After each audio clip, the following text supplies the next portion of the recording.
그 다음에 우리가 다음 파트로는 비뇨 생식기계 보겠습니다. 우리가 비뇨기계, 생식기계라고 보는데요. 노인, 여성 노인, 또 남성 노인 이렇게 나눠보면요. 여성 노인은요, 여성 호르몬 에스트로겐의 감소죠. 그 다음에 난소가 작아지고 난소의 기능이 또 감퇴되고, 또 이제 폐경이 되시니까요.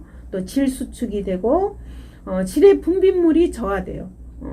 이 질의 분비물이 저하돼서 질염이 잘 발생됩니다. 우리 여성 같으면은요, 질 분비물이 이렇게 있어야 돼요.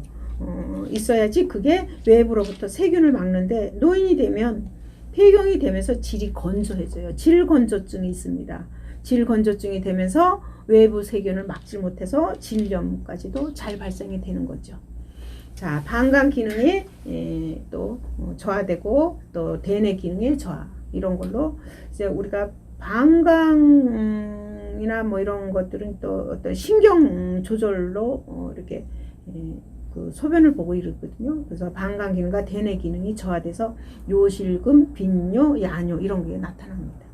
자, 남성 노인은 또 남성 호르몬 테스토스테론이라는 거죠. 이게 감소돼서 동맥혈관에 변화가 생겨서 좀 이게 그 동맥혈관의 변화로 이제 발기가 잘 안 되고, 또 잔뇨량은 증가되고, 또 소변을 자주 보고 소변 줄기도 가늘어지고, 또 전립선 비대가 와서 소변이 잘 안 나오죠.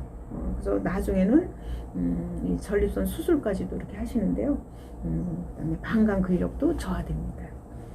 자, 우리가 비뇨 생식기의 첫 번째 질환으로는 요실금을 들 수 있는데요. 요실금, 그럼 자기 의지하고 상관없이 막 소변이 흘러나오는 거예요. 요실금.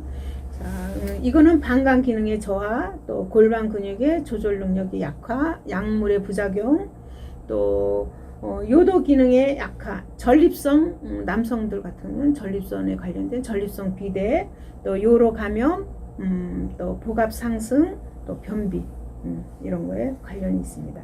요실금의 증상은 크게 세 가지로 복압성, 절박성, 역류성, 이렇게 세 종류로 나눕니다. 복압은 말 그대로 복부의 압력이 높아진 거예요. 그래서 기침을 그다음 막 우셔서 그럼 복압이 높아지죠. 그럴 때마다 오줌이, 소변이 흘러나오는 거죠. 기침, 웃음, 재치기, 달리기, 뭐 줄넘기, 어떤 복압을 높였을 때 그 소변이 나오는 증상을 복압성 요실금이라고 합니다. 절박성은요, 절박한 거예요. 오줌을 소변 마렵다마자 오줌이 막 소변이 흘러나오는 거예요. 이걸 절박성 요실금. 우리가 화장실 갈 동안 참아야 되잖아요. 안 되는 거예요. 이런 거를 절박성 요실금이라고 합니다. 역류성 요실금은 소변 배출이 원활하지 않아 소변이 가득 방광에 찼어요. 그래서 조금씩 이렇게 넘쳐서 흘러나오는 거라고 보시면 돼요. 이런 거를 역류성 요실금이라고 합니다. 자, 이 요실금의 치료와 예방은 골반 근육의 강화 운동을 하고, 그 다음에 체중 조절 하고요. 약물 요법하고 나중에 뭐 수술까지도 하죠. 우리가 일상생활에서는 충분한 수분 섭취를 하고 변비를 예방해서 복압이 올라가지 않도록 그렇게 하면 되겠습니다. 자, 두 번째로는 전립선 비대증. 전립선 이제 남성과 관련되는 얘기죠. 전립선이 남성 호르몬이 줄어들면서 전립선이 점점 커져요. 그래서 전립선이 커지니까 요도를 막아요. 그러니까 소변 나오는 그 줄기를 막아서 소변이 잘 안 나오는 거죠. 이 전립선은 관련 요인은 남성 호르몬의 감소, 또 여성 호르몬이 증가돼요. 이 남성도 여성 호르몬과 남성 호르몬이 다 있거든요. 그래서 이 남성 호르몬은 줄어들고 여성 호르몬은 증가된 것처럼 보여요. 그러니까 막 전립선이 막 커지면서 소변을 막는 거죠. 그 다음에 이제 비만, 또 고지방, 고콜레스테롤 음식 섭취, 전립선에 의한 요도가 좁아졌다. 그죠? 요도가 이제 그 전립선이 막아서 좋아진 거죠. 증상은 소변 줄기가 가늘어지고 소변의 힘이 한참 좋아야지 소변이 나오고 잔뇨감. 그러니까 소변을 보고 오면 이렇게 시원해야 되는데 계속 소변이 남아있는 느낌, 잔뇨감이라고 합니다. 잔뇨감이 있고 빈뇨, 소변을 자주자주 보고 또 긴박뇨, 그래서 우리가 소변 마렵다고 생각하자마자 얼른 넣어야 되고, 그다음에 야뇨, 밤에 소변이 또 자주 보고, 치료와 예방은 도뇨간, 그래서 소변줄이죠. 인공 소변줄, 도뇨간을 통해서 소변을 일단 빼내셔야 됩니다. 잘 안 나오니까 약물요법, 심하면 전립선 절제 수술도 합니다. 우리가 그 생활 속에서는 저지방 식사, 적당한 운동, 적정 체중을 유지하고 금주를 하면 되겠습니다. 자, 그 다음에 이제 피부계를 보겠습니다. 피부계, 노화에 따른 특성 보겠습니다. 피부는, 노인의 피부는 피부가 건조하고요, 탄력성이 감소되고 피하 지방의 감소로 기온에 민감해요. 그러니까 우리가 피부가 얇아진다는 얘기 하잖아요. 피하 지방이 점점 줄어들기 때문에 굉장히 추위를 느껴요. 그래서 기온에 민감하고 손 발톱이 딱딱해지고 두꺼워지고 잘 부서지고 머리카락은 가늘어지고 또 탈색돼 가지고 흰머리가 나고 또 노인성 반점인 갈색 반점이 생기고 또 검버섯도 생기고요. 피부가 건조해지니까 굉장히 가려워요. 그래서 소양증이라고 그래요. 노인성 소양증이 있고 또 상처 회복이 지연되고 또 궤양이 생기기 쉽습니다. 노인의 피부 특징입니다. 자, 우리 그다음에 피부계의 대표적인 거는 욕창이에요. 욕창은 병상에서 오래 누워 환자한테 이게 배기는 부위가 욕창이 잘 생긴다고 보시면 돼요. 우리가 배긴다는 거는 살이 배기지는 않고요. 살은 이제 쿠션이 있어서 오히려 좋고요. 살이 배기지는 않고 뼈가 배기죠. 그래서 욕창이 생기는 거는 뼈하고 관련이 있어요. 그래서 딱 누웠을 때 뒤통수, 그죠? 후두부라고 그래요. 뒤통수도 욕창 생겨요. 왜요? 이게 뼈 아닙니까? 그죠? 뒤통수, 후두부, 허리, 어깨, 팔꿈치, 바닥면에 닿아서 눌려서 배기는 부위. 그래서 피부에 혈액 공급이 안 돼서 괴사, 썩는 거죠. 살이 썩는 거를 욕창이라고 합니다. 자, 관련 요인은 장기간 와상 상태, 와상, 누워 계시는 거죠. 누워 계시는 걸 와상이라고 하죠.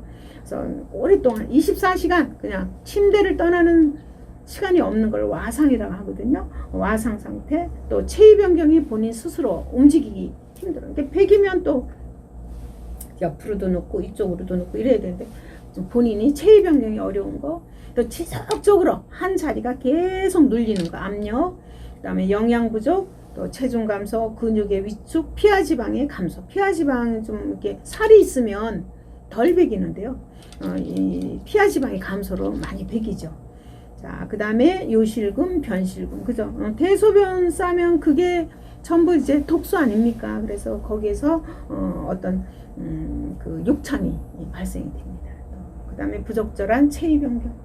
자, 욕창의 증상에 욕창의 단계가 있어요. 1, 2, 3, 4단계가 있는데요. 1단계는 피부는 분홍색 또는 푸른색을 띠며 피부 열감이 있습니다. 좀 뻘가면서 화끈화끈하고 그렇습니다. 그래서 일시적으로 누르면 하얗게 또 보이고 좀 약간 푸른빛도 보입니다. 자, 아직 뭐 이렇게 그 피부에 어떤 이상이 있거나 이런 거는 잘 모르는데 잘 관찰하셔야 됩니다. 1단계에서는. 2단계는요, 피부가 벗겨지고 물집이 생겼어요. 물집이 생겼다. 무조건 2단계입니다. 2단계. 자, 3단계는 그 물집이 점점 더 깊어져서 욕창 생기고 시커먼 조직이 보여요. 괴사 조직이 생긴 게 보입니다. 3단계. 4단계는요, 그 피부 표면뿐만 아니라 점점 들어서 뼈와 근육까지 이 괴사가 생겨서 이렇게 치료를 한다든가 이렇게 하면은 뼈가 이렇게 걸리적거리는 게 이렇게 우리가 느낌으로 느낄 수 있을 정도로 뼈와 근육까지 괴사가 진행되고 4단계입니다. 자, 그 다음에 우리가 욕창의 초기 대처법. 욕창은 뭐 이렇게 초기에 좀 이상할 때 얼른 이렇게 대처를 해서 2단계, 3단계 넘어가지 않도록 하는 게 중요하거든요. 초기 대처법, 미지근한 물수건으로요, 순환이 잘 되도록 이렇게 찜질을 해주고, 그 다음에 그 물기가 없도록 마른 수건으로 반드시 닦아주셔야 됩니다. 마른 수건으로 닦으셔야 돼요. 왜 그러냐면은 이 습기가 있으면 욕창이 최고 좋은 게 습기예요. 그런 조건이. 그래서 이 물수건으로, 미지근한 물수건으로 찜질한 것까지는 좋은데 반드시 마른 수건으로 한번 그 물기를 닦아주고요. 또 나선형으로 그림을 그리듯이 가볍게 두드려준다. 이렇게 우리가 보통 마사지 하듯이 둥글게 그죠? 이렇게 마사지 하면서 콩콩콩콩콩콩콩콩콩콩 이렇게 두드려주죠. 그래서 순환도 잘 되고, 예. 그 다음에 미지근한 바람으로 건조.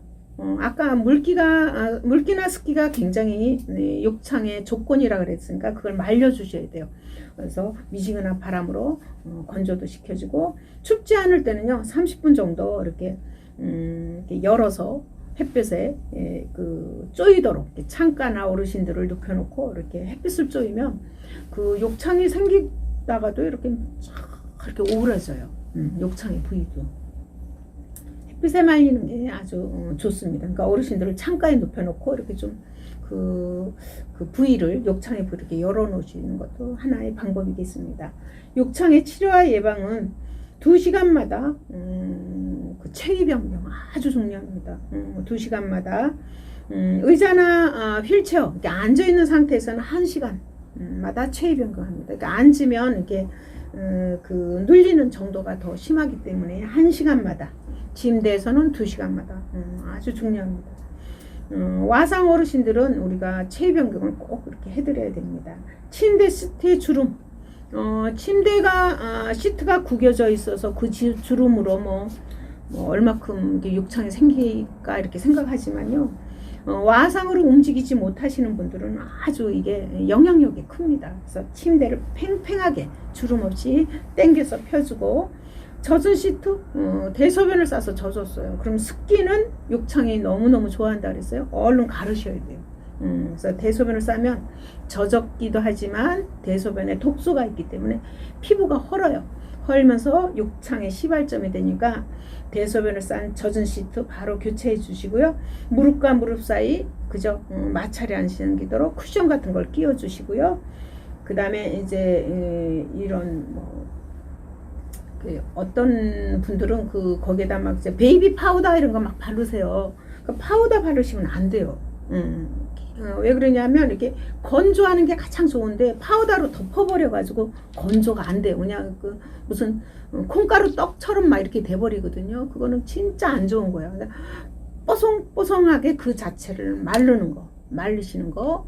그 다음에 이제 소독할 수 있으면 소독하는 거. 이게 최고의 첫 번째 치료입니다. 근데 막 베이비 파우더를 바르고 그죠? 절대 안 됩니다. 건조. 그래서 파우더를 바르는 거, 그 다음에 도넛 모양의 베개를 사용하는 거, 도넛 안에 도넛 모양으로 뻥 뚫린 베개를 그죠? 이렇게 개어놨어요. 근데 그 부위는 이게 들리니까 뽀송뽀송하고 마르지만 가장자리에 눌려가지고요. 그 욕창은 하나는 어떻게? 이제 말라서 점점 좋아지는데 나머지 눌린 부분이 6개가 생겼어요. 그래서 도넛 모양은 베개는 절대 사용하시면 안 돼요. 그래서 우리가 하나는 낫지만 6개 생겼잖아요. 그래서 도넛 모양의 베개는 절대 사용하지 않는다. 자, 피부를 주무르는 행위. 어르신 제가 주물러 드릴게요. 주무르면요 습해져요. 습해지고 그렇기 때문에 절대 주무르면 습함이 뭐예요? 욕창이 잘 생기잖아요. 절대 주무르시면 안 돼요. 우리가 오히려 나선형으로 이렇게 비비시고 콩콩콩콩콩콩 두드리는 건 좋은데 피부 자체를 주무르는 거는 아주 안 좋은 방법입니다. 자, 부드러운 비누나 미지근한 물로 닦고 완전히 마르고 꼭 콩콩콩콩 두드려 주시고, 또 영양 공급, 그죠? 우리가 피부가 이렇게 생명을 유지하는 것도 좋지만 피부가 이렇게 좀 이렇게 욕창이 다 낫도록 이렇게 힐링이 되려면 영양 공급이 참 중요합니다. 그래서 충분한 영양 공급 중요하고요. 그다음 깎이는 옷, 단추 달린 옷 이런 거, 그죠? 이런 거는 좀 피해 주시면 좋겠습니다. 자, 두 번째는 피부 건조증 보겠습니다. 노인들은요 피부가 굉장히 건조해요. 그래서 이제 특히 이 관련 요인은 워낙에 이제 노화 현상으로 이렇게 좀 건조도 되지만 실내외 습도, 또 낮은 습도가 낮은 겨울철 특히 그다음 비누, 세정제, 알코올, 뜨거운 목욕물 이런 걸로 피부가 더 건조하죠. 증상은 피부가 발적되고 부종되고 통증도 있고 또 팔꿈치, 손목, 또 하지 이런 데 막 가려움증이 있는 거죠. 치료는 충분한 수분 섭취를 하고 목욕할 때는 따뜻한 물과 순한 비누를 사용한다. 너무 뜨거운 물은 아니고요. 좀 미지근한 물로 목욕하셔야 됩니다. 잦은 샤워와 때를 미는 것은 삼가한다. 그 다음에 목욕 후 물기를 두드려 말리고 이렇게 수건으로 싹싹 닦는 게 아니라 퉁퉁퉁퉁 이렇게 물기가 좀 남아있도록 두드려 말리고 또 보습제, 그래서 바디로션, 보습제로 충분히 바른다. 자, 그 다음에 우리가 대상포진에 대해서 알아보겠습니다. 대상포진은 우리가 그 수두 바이러스가 이렇게 침범해가지고 신경에 염증을 일으키는 것을 대상포진이라고 하죠.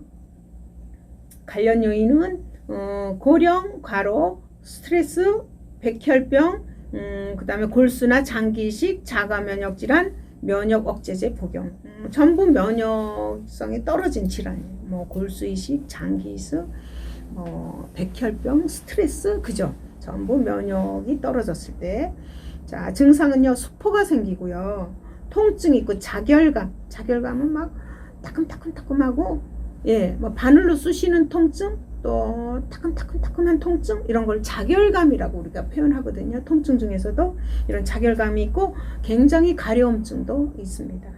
자, 피부의 저림, 피부가 뭐 이렇게 저릿저릿하고 좀 감각이 이상하다 그럴까요? 그 다음에 자결감, 따끔따끔한 자결감, 또 발진, 또 물집. 근데 이게 그냥 물집이 생기는 게 아니라 띠 모양으로 생겨요.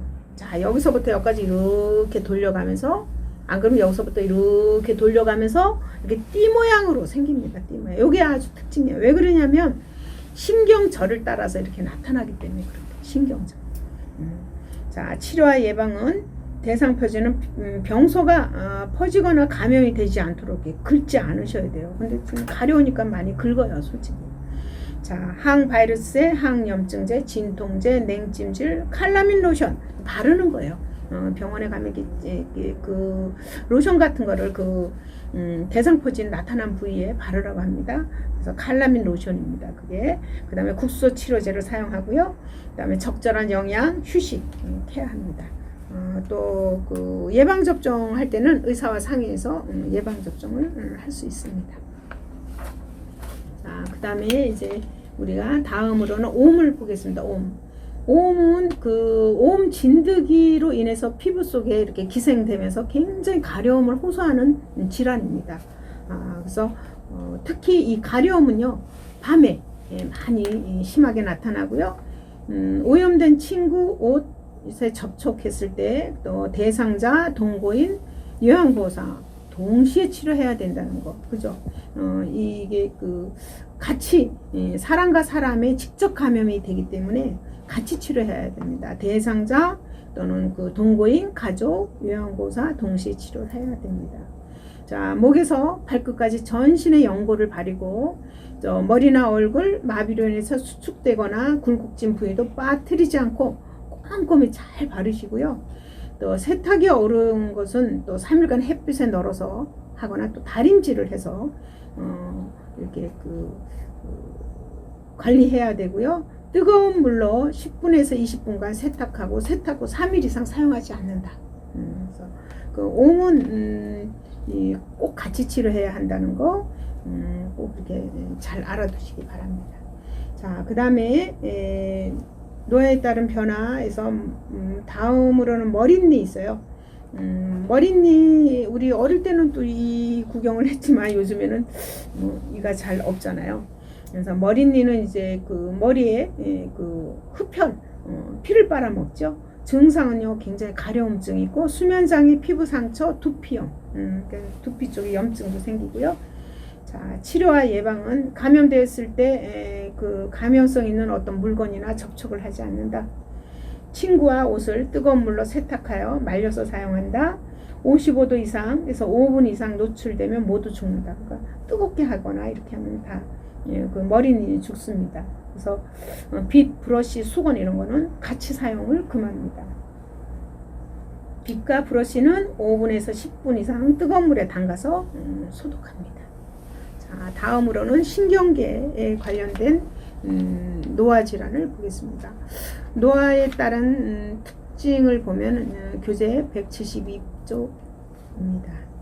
자, 신경세포의 기능이 저하되고 노인이 되면 균형 유지가 또 감소되고 또 감각이 둔화되고 또 정서 조절이 불안하고 그래서 노인의 감정 변화가 아주 심합니다. 그 다음에 수면 장애가 있고 또 근육 긴장이나 자극에 반응 저하로 신체 활동이 감소되고 단기 기억이 감퇴되고 그죠? 거꾸로 장기 기억은 옛날일 장기 기억은 그대로 유지됩니다. 이건 전부 신경계에서 오는 변화입니다.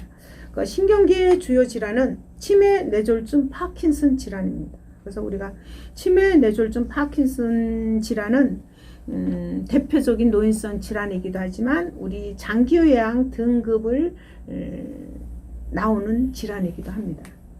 자, 그래서 그 밑에 이제 감각기계 보겠습니다. 감각기계는 첫째 시각, 청각 이런 거 있는데 첫째 시각을 보겠습니다. 눈물의 양이 감소되고요. 노인이 되면 공막이 갈색점이 생기고 우리가 공막 그러면요 우리 눈동자의 흰 부분이라고 생각하시면 되겠습니다. 깜깜한 그냥 갈색점이 생기고요. 각막 반사가 저하되고 그 다음에 황화 현상이 나타납니다. 황화 현상은 노인이 되면 황화 현상이 나타나는 거는 보라색, 남색, 파란색 분명히 다른 색깔이에요. 요 세 가지 색깔이 구분이 어려워져. 그래서 그걸 황화 현상이라고 합니다. 눈부심이 증가되고 시력이 저하되고 빛 수능이 어려움이 있습니다. 그래가지고 눈이 많이 부시다고 이렇게 하시죠. 자, 청각을 보면 귓바퀴가 늘어져서 이렇게 부처님 귀처럼 그죠? 귀가 커집니다. 귓바퀴가 늘어지고 가려움증과 건조증이 그죠? 귀가 굉장히 귓구멍이 가렵다고 그러세요. 가려움증과 건조증이 증가되고 여성보다는 남성에게 노인성 난청이 심하다. 그러니까 할아버지들이 할머니들보다 할아버지들이 귀가 잘 안 들리신다. 귀가 잘 먹는다. 남자들이 더 심하답니다. 자, 음의 전달 기능이 감소되고 말의 이해나 평형 유지에 문제가 있습니다. 귀는 또 평형을 담당하잖아요. 이런 게 잘 안 되고 있습니다. 그 다음에 이제 감각기계 보겠습니다. 미각.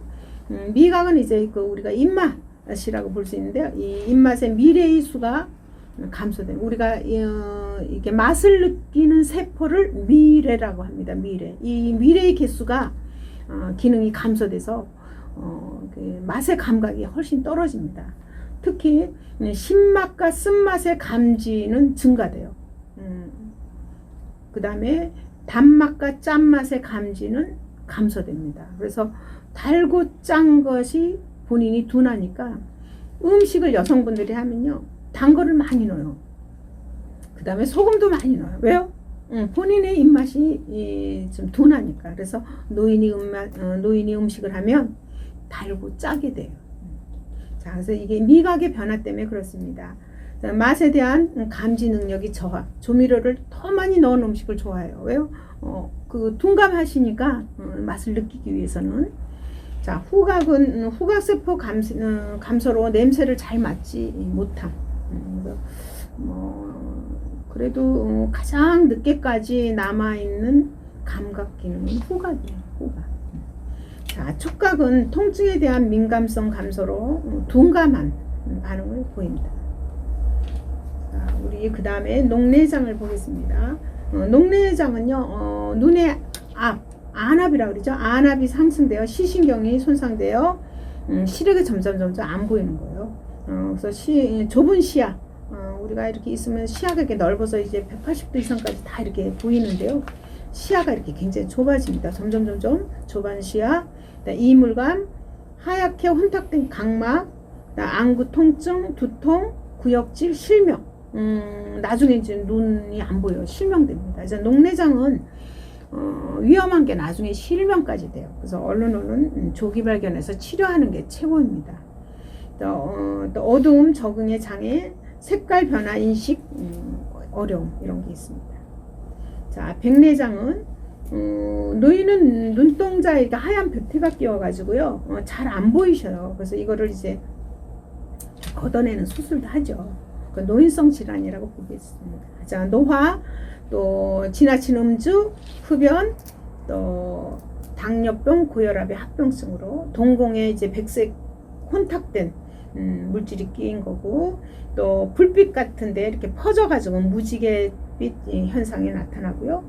밤과 밝은 불빛에서의 눈부신, 통증이 없는 시력 감소, 또 인공 수정체로 바뀌는 어떤 그런 수술도 나중에 하시죠. 자, 노인성 난청. 난청은 귀가 잘 안 들리시는 거거든요. 보면은 스, 츠, 트, 크, 푸 이런 스, 츠, 트, 크, 푸 이 음에 대한 난청이에요. 그래서 이 스, 츠, 트, 크, 푸라는 말은요 이렇게 고음입니다. 우리가 스 하진 않거든요. 스 이러죠. 즈 하진 않거든요. 츠 하잖아요. 그러니까 그런 식으로 스, 츠, 트, 크, 푸에 대한 난성. 이게 고음을 잘 못 듣는다는 얘기예요. 고음에서의 난청을 얘기하는 겁니다. 그 다음에 소리에 대한 민감성, 언어 구분, 또 표현 감각의 저하, 고음의 큰 소리보다는 저음의 차분한 소리가 잘 들립니다. 어르신, 안녕하세요 어르신 이래야 돼요. 어르신이 안 들린다고 소리를 높여요. 어르신, 안녕하세요. 절대 안 들리십니다. 그래서 노인과에 대한 저음으로 하셔야 됩니다.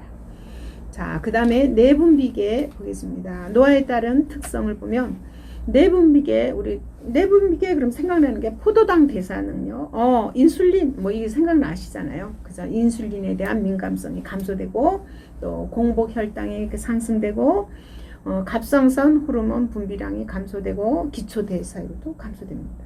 자, 내분비계의 대표적인 질환은 당뇨병이죠. 당뇨는 유전일 수도 있고, 그죠? 스트레스, 과식, 비만, 운동 부족 이런 걸로도 나타납니다.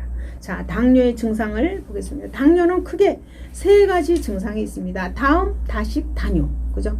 음식도 많이 드시고, 식사도 많이 하시고, 갈증도 많이 느끼시고, 소변도 많이 보시고, 그죠? 그러면서 이제 체중 감소가 있죠. 감각 이상의 저하, 상처 치유가 지연되고요. 감염, 식사량이 증가되고, 활동량이 감소되고, 그 다음에 이제 고혈당이 나타나죠. 그래서 그 흐릿한 시력, 두통, 무기력, 발기부전, 여성분들은 질분비물에 그 감염의 증가가 됩니다.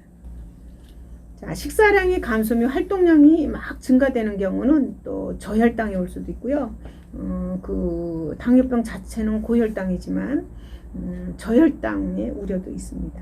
자, 당뇨병의 치료 및 예방을 보면 식이요법이나 운동요법을 잘해야 돼요. 식사 뭐 이렇게 약물요법도 중요하지만요. 식이요법, 운동요법 꼭 잘 병행하셔야 되죠. 식후 30분에서 1시간 후에 또는 최소 30분 이상 주 5회 이상 혈압이 높은 경우는 혈압을 조절한 후에 운동하셔야 되고요. 혈당이 높은 경우는 혈당이 데시리터당 300mg 이상인 경우는 혈당을 조절한 다음에 운동을 시작하셔야 됩니다.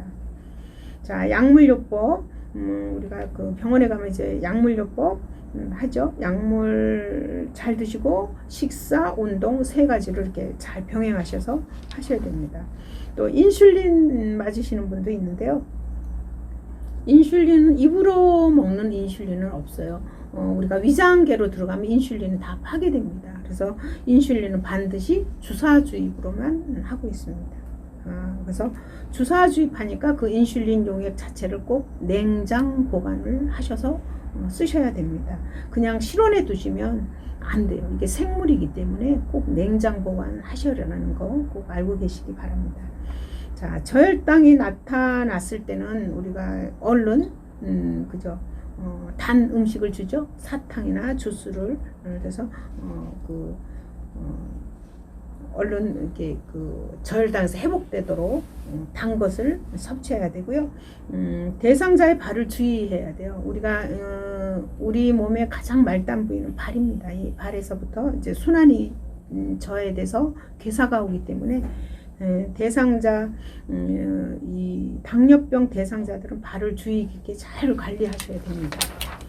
자, 그 다음에 심리정신계 보겠습니다. 노화에 따른 심리정신계는 우울하죠. 노인들은 우울하고 또 내향적이고 또 수동적입니다. 능동적으로 막 젊었을 땐 잘하셨지만 수동적이고 또 엄청 조심성이 있고 조심성, 또 경직성, 의존성, 그 다음에 사물에 대한 애착심, 옛날 물건 안 버리시죠? 그런 것도 있고 생에 대한 회고, 시간을요, 뭐 미래를 위해서 이렇게 뭐 어떻게 얘기하시는 것보다 내가 옛날엔 그랬지, 또 뭐 그전엔 옛날에 이랬어, 그러면서 자꾸 생에 대한 회고의 시간에 경향이 있습니다.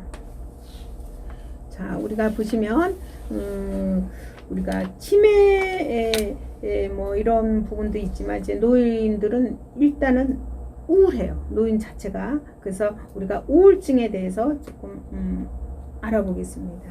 자, 뇌혈관 질환, 치매, 호르몬의 변화, 스트레스 이런 걸로 우울증이 오고요. 주변 사람들의 죽음, 또 그저 친구의 죽음, 또 배우자의 죽음, 또 퇴직, 경제적인 변화, 질병, 또 유전적인 원인 이런 것 때문에 이제 우울증이 더 심화되죠. 우울증의 증상은 불면, 과도한 수면, 식욕, 또 체중 변화, 부정적인 사고, 자세에 대한 반복적인 생각. 치료 예방은 우리가 규칙적인 운동을 하고 이렇게 햇빛을 보러 바깥으로 자꾸 나오셔야 됩니다. 또 가족들의 긍정적인 지지가 필요하고요. 또 우울증과 치매 비교 설명 해놓은 거 있습니다. 우리 교과서에 182쪽에 있는데요. 이 우울증과 치매는, 우울증은요 급격히 발생하고요, 치매는요 서서히 조금씩 오는 게 특징입니다. 우울증은 짧은 기간에 오고 치매는요 긴 기간에 옵니다.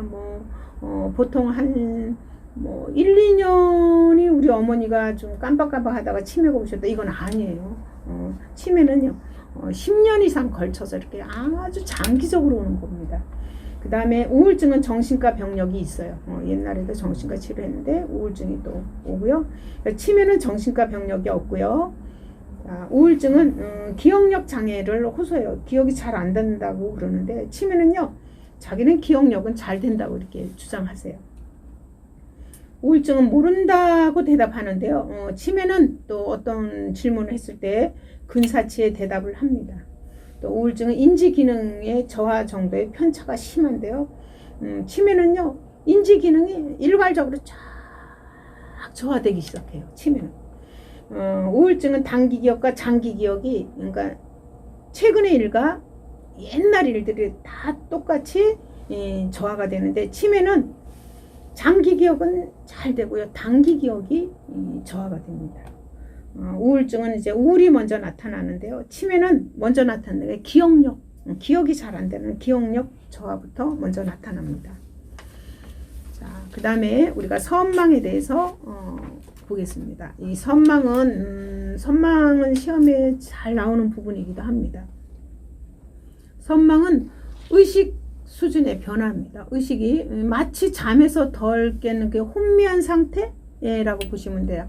이게 주의력이 굉장히 떨어져 있고요. 수시간에서 수일에 거쳐서 발생하는 호전과 악화가 발생해요. 급격히 좋아지고요, 급격히 나빠지고, 또 좋아지는 거 또 깜짝같이 또 좋아집니다. 이런 수시간 수일에 걸쳐서 호전과 악화가 반복되고요.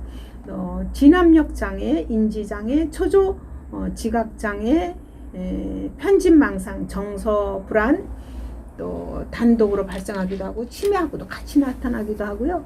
그렇습니다. 그래서 우리 교과서에서도 잘 나와 있는데요. 선망과 치매의 비교 설명한 그 표 같은 게 나옵니다. 이제 교재 185쪽을 참고하시면 되겠습니다. 선망은요 갑자기 나타나고요, 치매는 아까 말씀드렸지만 오랜 시간에 걸쳐서 서서히 나타나요. 선망은 급격히 나타나고, 만성은 만성질환이라서 서서히 나타나고요. 선망은 대체로 회복이 잘 돼요. 근데 치매는 점점 만성으로 진행됩니다. 선망은 초기에 사람을 못 알아보고요. 치매는 나중에 사람을 못 알아봐요. 선망은 신체 생리적 변화가 굉장히 심하고 치매는 신체 생리적 변화는 거의 없습니다. 자, 선망은 의식 변화가 있고 치매는 말기까지 의식 변화는 적습니다. 의식은 그대로 있습니다. 기억력이 이제 없어서 그렇죠. 선망은 주의 집중력이 매우 떨어지고요. 치매는 주의 집중력은 별로 떨어지지는 않아요. 선망은 수면 양상이 매우 불규칙해요. 치매는 수면 양상은 개인별로 차이가 있습니다. 그래서 선망과 치매의 비교 설명 이렇게 해놨는데요.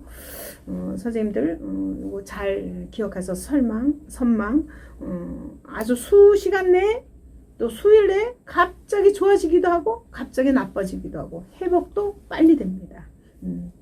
자, 선망에 대해서 잘 알아두시고요. 자, 오늘은 여기까지 강의를 마치겠습니다.